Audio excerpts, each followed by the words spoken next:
Barricade ভাঙ।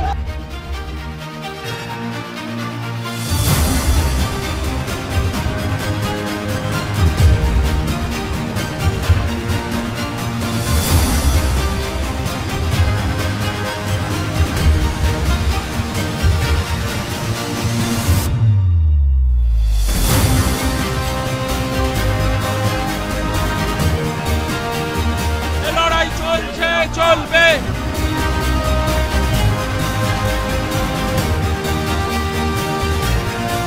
আদানির সাথে আপনার কি সম্পর্ক, সেটার উত্তর কোথায়? কেন এই দেশবাসীর যে এসবিআই এর টাকা, এলআইসির টাকা লুট করলো, এটার উত্তর কে চাইবে?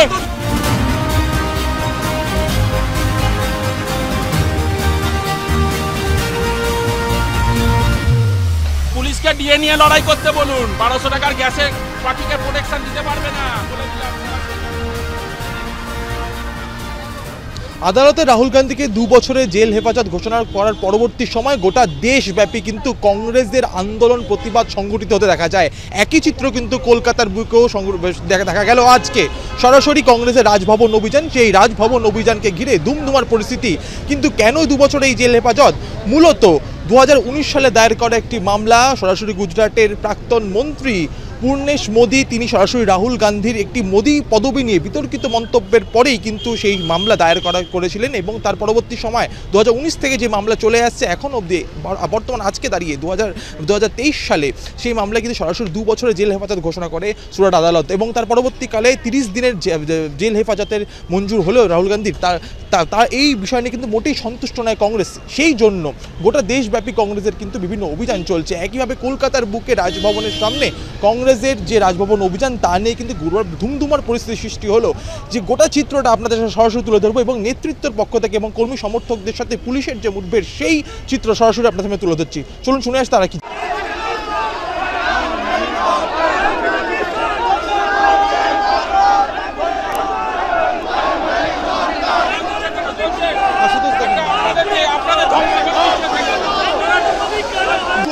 সালের মামলার গ্রেফতারি কি বলবেন আজকে আপনার গোটা দেশব্যাপী প্রতিবাদ? যতবার মোদী রাহুল গান্ধীকে অপমান করবে ততবার রাস্তায় নেমে আন্দোলন হবে সাধারণ মানুষ।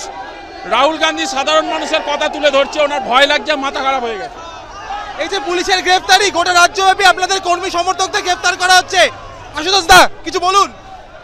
পুলিশের তো কোনো কাজ নেই, ডিএ বাকি, সেটা নিয়ে ওরা আন্দোলন করুক, পুলিশ সেটা আমি বলবো। আমরা মোদীর বিরুদ্ধে লড়াই করছি, আর মোদী যাদেরকে পুষে রেখেছে দালালি করার জন্য তাদের বিরুদ্ধে লড়াই করছে, লড়াই চলবে। মাত্র 30 দিনে জামিন দেওয়া হয়েছে।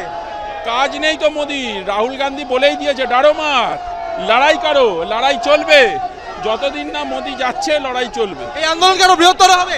1200 টাকার গ্যাস পার্টির বিরুদ্ধে আন্দোলন বৃহত্তর করতে মানুষের মাথা বাঁচবে না, মানুষকে তো খেয়ে ফেলছে।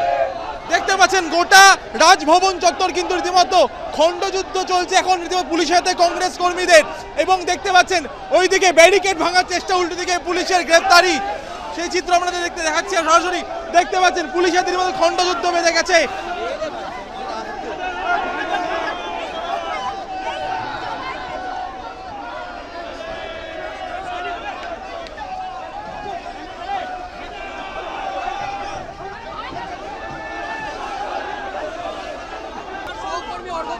সরাসরি দেখতে পাচ্ছেন যে পুলিশ কিন্তু কংগ্রেস কর্মীদের গ্রেফতার করছেন এবং সেই গ্রেফতারের ছবি আপনার সামনে তুলে ধরছি।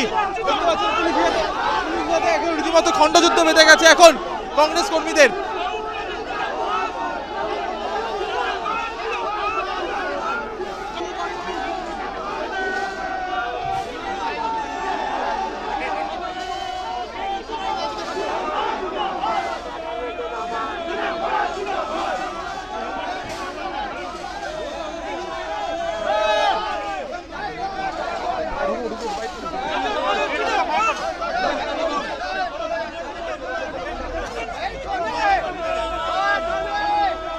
সরাসরি কথা বলার চেষ্টা করব। আমাদের নেতাকে বিনা কারণে ওনাকে হেনস্থা করা হচ্ছে একের পর এক। আমাদের একটা ইস্যু ছিল কি করে রাহুল গান্ধীজির উপর এই যে একের পর এক ওনার বাড়ি থেকে হেনস্থা করা, ওনাকে জেলের বলে দেওয়া, কেন কারণ কি উনি সত্যের কথা বলেছেন। ওনাকে জানতে চাওয়া হয়েছে যখন মোদিকে বলা হয়েছে আদানির সাথে আপনার কি সম্পর্ক, সেটার উত্তর কোথায়? কেন এই দেশবাসীর যে এসবিআই এর টাকা এলআইসির টাকা লুট করলো এটার উত্তর কে চাইবে? 30 দিনে জামিন মঞ্জুর করা হয়েছে রাহুল গান্ধী। হ্যাঁ, তো সেইটা নিয়ে আপনাদের কথা বলা উচিত। উনি জনতার কণ্ঠ, আজকে সেই সত্যের কণ্ঠকে প্রতিরোধ করার চেষ্টা হচ্ছে।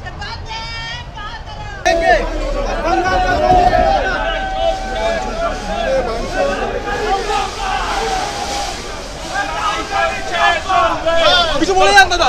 লড়াই চলছে, চলবে, লড়াই চলছে, চলবে। আরে ডিএটা নিয়ে লড়াই করতে বলুন পুলিশকে, পুলিশকে ডিএ নিয়ে লড়াই করতে বলুন। 1200 টাকার গ্যাসের পার্টিকে প্রোটেকশন দিতে পারবে না, বলে দিলাম।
বর্তমানে কেন্দ্রের সরকার প্রতিহিংসামূলক রাজনীতি করছে এবং তারই ফলশ্রুত কিন্তু রাহুল গান্ধীর এই সাজা।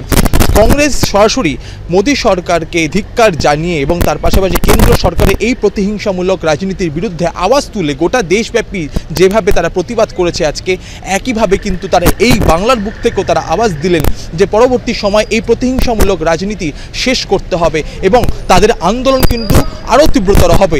এই যে 30 দিনের জামিন, সেই 30 দিনের জামিন হেফাজত কিন্তু তারা মোটেও মানতে চান না। স্থায়ীভাবে তাদেরকে কিন্তু অস্থায়ীভাবে কিন্তু রাহুল গান্ধীকে জামিন দিতে হবে, এই আবেদন এবং এই দাবি তুলে কিন্তু আজকে সরাসরি রাজভবন অভিযান ছিল কংগ্রেসের। যেই রাজভবন অভিযানের যে চিত্র আপনার সামনে তুলে ধরলাম, পুলিশ সহায়তায় রীতিমতো ধস্তাধস্তির পরিস্থিতি সৃষ্টি হয়ে গেছিল এবং তার পরবর্তী সময় সকল যে সমস্ত কংগ্রেস সমর্থকরা এসেছিলেন রাজভবন অভিযানের উদ্দেশ্যে তাদেরকে সকলকে প্রেজেন্ট ভ্যানে তুলে নিয়ে যাওয়া হয়। অন্য সমস্ত খবরের আপডেট পেতে অবশ্যই চোখ রাখতে হবে সমাচার প্লাস বাংলার ফেসবুক পেজে। লাইক করতে ভুলবেন না আমাদের ফেসবুক পেজ এবং অবশ্যই সাবস্ক্রাইব করবেন আমাদের ইউটিউব চ্যানেল। ক্যামেরা অমিতের সঙ্গে সৌভিক, সমাচার প্লাস বাংলা, কলকাতা।